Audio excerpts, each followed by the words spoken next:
Messi মানেই নিত্য নতুন ঘটনা, নতুন কোনো ইতিহাস। ইস্টার্ন কনফারেন্স কাপের ফাইনালে আজ সকালে নিউ ইয়র্ক সিটিকে 5-1 গোলে হারিয়েছে মেসির ইন্টার মায়ামি। এর ফলে প্রথমবার MLS কাপের ফাইনালে জায়গা করে নিয়েছে মেসির দল। এই ম্যাচে গোলের দেখা পাননি লিও, কিন্তু পুরো সিজনই যে ছিলেন মেসিময়। ফাইনালে ওঠার কৃতিত্বটা মেসি ছাড়া আর কারই বা হতে পারে।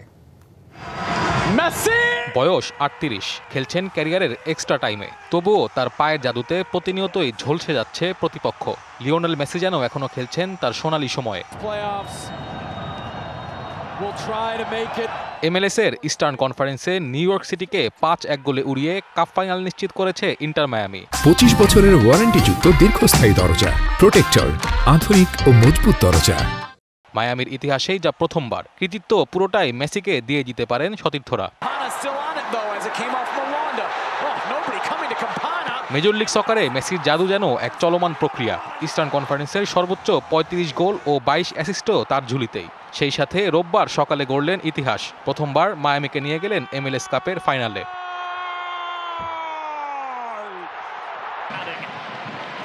সব ঠিক থাকলে 6 ডিসেম্বর রাতে সান ডিয়েগো অথবা ভ্যাঙ্কুভারের বিপক্ষে মাঠে নামবে মায়ামি। সে রাতে নতুন ইতিহাস লেখার অপেক্ষায় আছেন লিও। যেভাবে বারবার ইতিহাসের পাতায় তাকে খুঁজে পেয়েছে হাজারো কোটি ভক্তরা। Naim Hamid, DBC news.